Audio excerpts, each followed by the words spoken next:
Bonjour à toutes et bienvenue sur le podcast Entrepreneurs Productives, le podcast qui accompagne les entrepreneurs à gagner en efficacité et à se libérer du temps pour s'épanouir dans leur business et dans leur vie. Je m'appelle Milena et je suis coach en productivité et organisation. Ici, je vous partage mes conseils, méthodes et astuces pour devenir plus productive et développer votre business dans la joie et la bonne humeur. Alors sans plus attendre, je laisse la place à l'épisode du jour. Bonne écoute! Hello tout le monde, j'espère que vous allez bien. Ici, c'est la forme. Je suis trop contente de vous retrouver pour ce nouvel épisode du podcast Entrepreneurs Productives. Donc aujourd'hui, on va parler d'un sujet qui est pour moi vraiment la base de la productivité. C'est d'ailleurs un incontournable qu'on aborde à tous les coups avec mes coachés lors de la toute première séance de coaching. Et donc, je tenais vraiment particulièrement à en parler dans un des premiers épisodes de ce podcast. Donc, ce sujet, c'est comment bien définir ses objectifs. Parce qu'être productive, c'est pas compléter une to-do list plus vite que son ombre, ou remplir au maximum chaque minute de ses journées. En fait, c'est avant tout définir les bonnes actions à faire et prioriser les tâches les plus importantes, celles qui vous font avancer vers ce que vous voulez, vers votre idéal de vie, vers vos objectifs. Mais pour avancer, la toute première étape essentielle, c'est de savoir où est-ce qu'on veut aller en fait. Si on ne fait pas ça, on peut faire toutes les actions du monde, on est incapable de savoir si on avance, si on recule ou si on tourne en rond. C'est comme si vous étiez aux commandes d'un bateau et qu'au lieu de choisir un cap pour atteindre la destination voulue, vous laissiez le bateau dériver au gré du vent. Quelle est la probabilité que vous arriviez à bon port dans ces cas-là ? Eh bien, sans objectif défini, c'est un peu pareil avec votre business. Si vous ne savez pas précisément où vous voulez aller, ce que vous voulez atteindre comme résultat, la probabilité d'y arriver, elle est extrêmement faible. Alors à partir d'aujourd'hui, on arrête de naviguer à vue et on se définit précisément des objectifs. Et je vais vous expliquer justement comment faire ça, pas à pas, avec la méthode SMARTER. Donc on va voir d'abord en détail qu'est-ce que c'est un objectif SMARTER, les 7 critères qu'il doit respecter. Ensuite, je vous expliquerai comment faire en pratique, quelles sont les différentes étapes à suivre pour définir vos objectifs. Et pour vous aider à faire ce travail de réflexion et pour vous aider à passer à l'action, vous pouvez télécharger gratuitement mon workbook objectif sur le site orgamilena.fr. Donc je vous ai mis le lien pour télécharger le workbook dans la description de cet épisode. Donc c'est un workbook PDF interactif de 39 pages. Vous pouvez soit l'imprimer, soit le compléter directement dans le PDF. Et ça va reprendre les étapes qu'on va voir ensemble dans ce podcast. Donc n'hésitez pas à le télécharger, c'est offert, c'est cadeau et ça peut que vous être utile. Mais déjà, voyons un peu qu'est-ce que c'est cette histoire d'objectif SMARTER. Donc, c'est une méthode en fait avec laquelle je travaille depuis plusieurs années et qui a clairement prouvé son efficacité. Elle a été développée par Michael Hyatt, qui est un coach, auteur, entrepreneur américain que j'admire beaucoup et qui a écrit plusieurs livres notamment sur l'organisation, la productivité. Et en gros, l'idée, c'est qu'un objectif bien défini, il doit respecter plusieurs critères. 7 exactement, qui sont résumés avec l'acronyme SMARTER. Donc chaque lettre correspond à un de ces 7 critères. S comme spécifique, M comme mesurable, A comme actionnable, R comme risqué, T comme temporellement défini, E comme excitant et R comme raccord. Donc on va les redescendre un par un en détail. Donc S comme spécifique. Donc un objectif bien défini, c'est un objectif qui est spécifique. C'est-à-dire qu'en le lisant, vous avez une idée très claire de ce que vous souhaitez accomplir. C'est d'ailleurs souvent là que les résolutions de nouvelle année échouent, parce qu'on choisit une résolution très vague, comme perdre du poids par exemple. Donc ça c'est la résolution numéro 1 dans le monde chaque année. Sauf que perdre du poids, c'est bien, mais c'est quand même pas très précis. C'est pas très spécifique. Comment on va faire ? Combien on veut perdre ? Quelle est l'échéance ? Et le problème avec un objectif vague, c'est qu'il est beaucoup plus difficile de se motiver à l'accomplir, vu qu'on n'a pas vraiment d'idée de ce qu'on doit faire et qu'on est beaucoup moins inspiré. Donc plus votre objectif est précis et spécifique, et plus vous avez de chances de vous concentrer et de persister dessus. Par exemple, au niveau business, si je me donne comme objectif de continuer à me former, c'est pas du tout spécifique. C'est beaucoup trop large, je sais pas quand, comment, rien. Donc je vais pas le faire. Un objectif spécifique, ça serait plutôt compléter la formation Interview 101 de Safia de My Trendy Lifestyle avant fin mars. Là, on commence à y voir un peu plus clair, non ? Et oui, c'est un de mes objectifs d'ici fin mars, effectivement. Donc ensuite, le deuxième critère essentiel d'un bon objectif, c'est qu'il soit mesurable. Et c'est important pour 2 raisons. 1, ça vous permet de savoir si votre objectif est atteint. Parce que si vous n'avez aucun moyen de le mesurer, comment savoir si vous avez atteint ou pas votre objectif?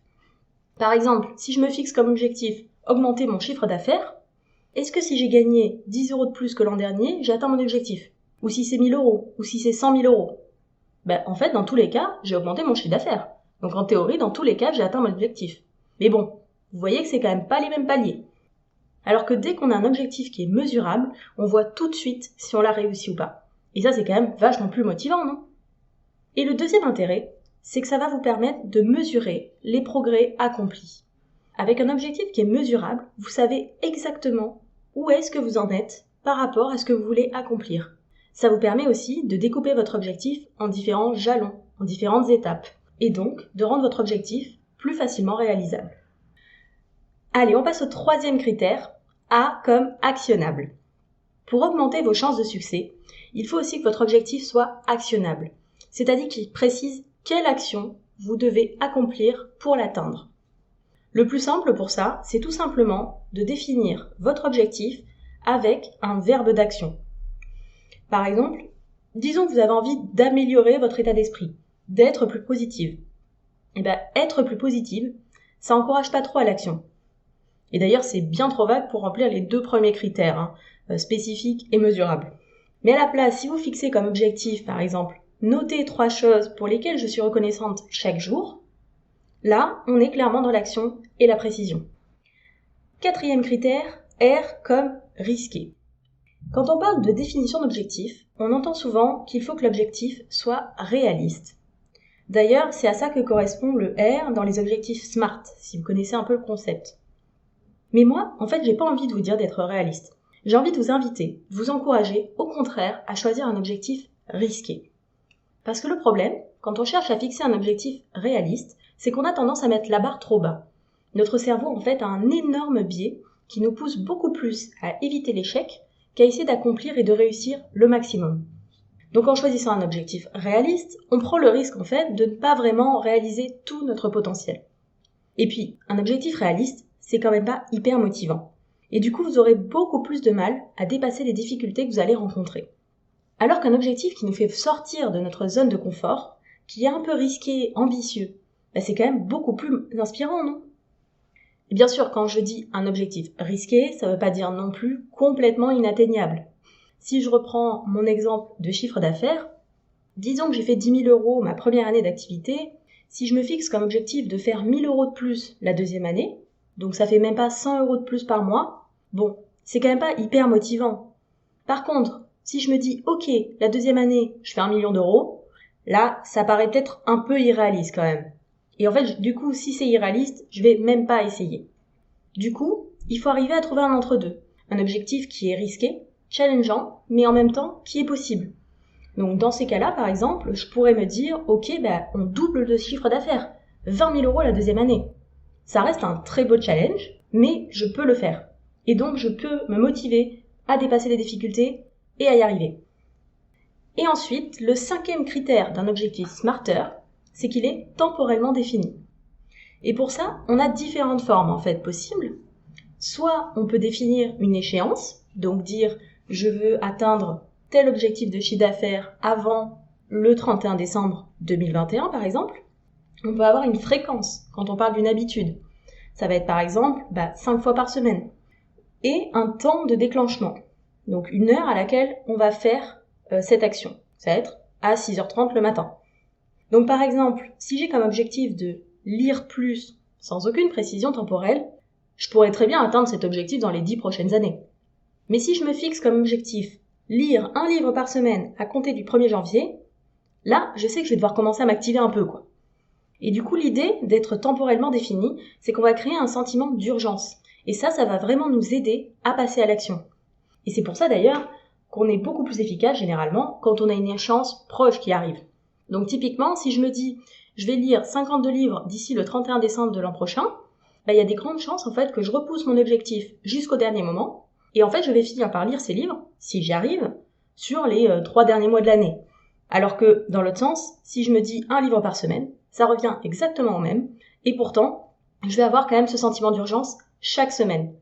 C'est pour ça qu'il est très important d'étaler ces différents objectifs durant l'année, et de pas uniquement se fixer des échéances au 31 décembre de l'année d'après. Sinon, en fait, vous prenez le risque de pas avancer de l'année jusqu'à ce que vous soyez en fait trop proche de l'échéance pour réussir, parce que vous en aurez trop à faire en même temps. Allez, on continue avec le critère d'après, E comme excitant. Pour que votre objectif vous motive, il faut qu'il soit excitant et inspirant pour vous. Vous avez beaucoup plus de chances d'atteindre un objectif si vous êtes intrinsèquement motivé pour l'atteindre. Et ça, c'est prouvé par toutes les recherches. Parce que vous avez choisi un objectif ambitieux, vous allez rencontrer des difficultés à certains moments. C'est évident, c'est obligatoire. Sinon, c'est que c'est un objectif qui ne respecte pas le critère de risqué. Mais sauf que si l'objectif que vous avez choisi ne vous inspire pas, vous aurez beaucoup plus de mal à faire le nécessaire pour dépasser ces difficultés. Et du coup, vous aurez aussi beaucoup plus de chances d'abandonner en cours de route. Alors vraiment, s'il y a bien un critère à retenir, c'est celui-là. Choisissez un objectif qui vous inspire, qui vous excite, qui vous motive. C'est ça qui va vraiment vous pousser à donner le meilleur de vous-même et à vous dépasser. Et on arrive au tout dernier critère de nos objectifs smarter. Et un objectif qui est bien défini, c'est un objectif qui est raccord ou approprié. Donc, quand je parle d'objectif approprié, qu'est-ce que je veux dire ? En fait, on va décomposer ça en 3 parties. Déjà, ça va être un objectif qui est approprié à vos circonstances actuelles de vie. Par exemple, si vous essayez de développer votre business tout en ayant un travail salarié à temps plein, à côté, des enfants en bas âge, vous n'allez pas pouvoir vous définir les mêmes objectifs qu'une personne qui travaille à plein temps sur son business, qui est célibataire.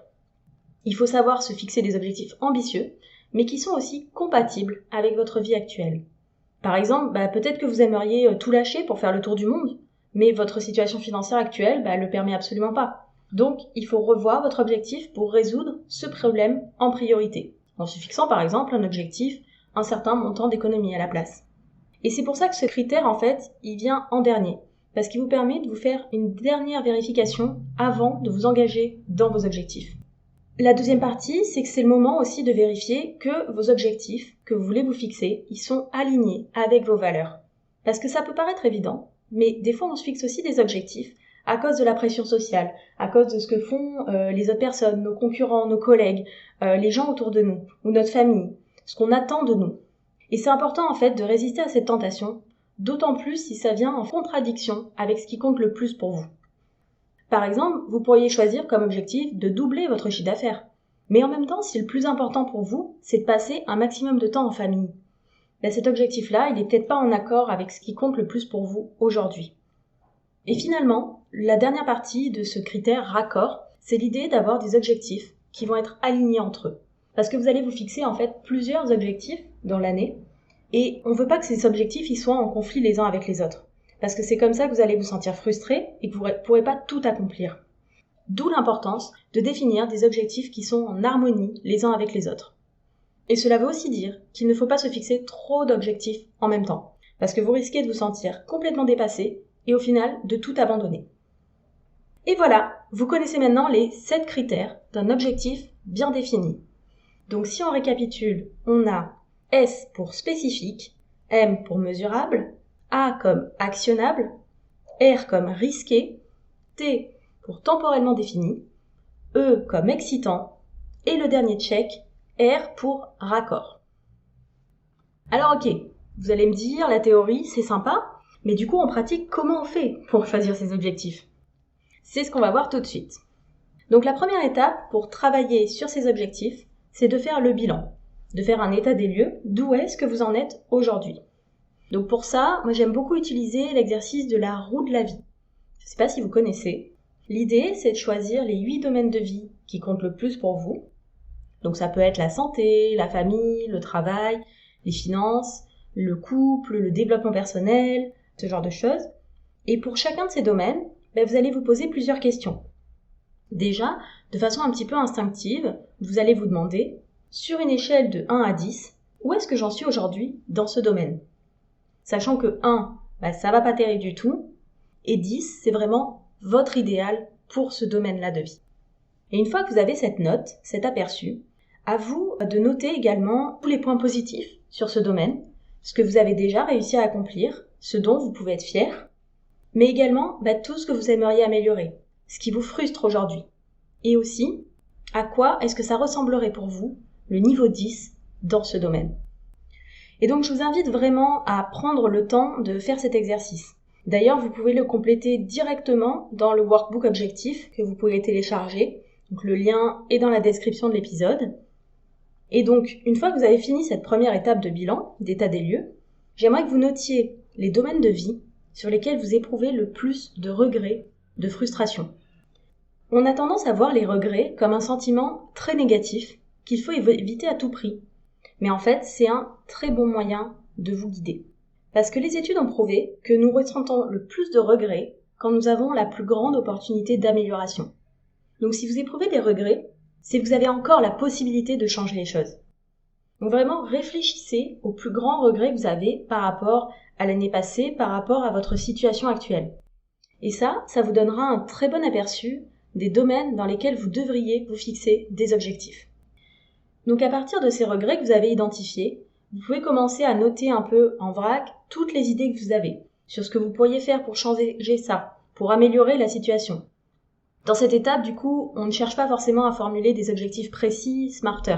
Ici, c'est vraiment du brainstorming pour vous permettre de faire émerger toutes les différentes possibilités qui existent. Et une fois que vous avez ce vrac d'idées écrites, maintenant, vous allez pouvoir choisir celles qui vous tentent le plus. Et surtout, les reformuler un par un en version smarter. Donc ici, je vous conseille de choisir des objectifs sur différents domaines de vie, pour ne pas créer non plus un déséquilibre complet. Et surtout, pensez bien à étaler ces objectifs dans le temps, sur toute l'année. Vous n'avez que 2 bras, un seul cerveau et 24 heures par jour. Donc, évitez de commencer tous vos objectifs d'un coup. Évitez aussi d'avoir des échéances trop lointaines, du genre tous vos objectifs ont pour échéance le 31 décembre 2021. Ça, c'est le meilleur moyen de procrastiner et d'attendre le 1er décembre pour s'y mettre. Donc, mauvais plan. Donc personnellement, moi ce que je fais, c'est que je choisis généralement 2-3 objectifs maximum par trimestre. Alors là, vous pensez que vous avez vos objectifs smarter, bien définis, nickel, et donc on a fini. Mais non, pas si vite. Il reste une dernière étape.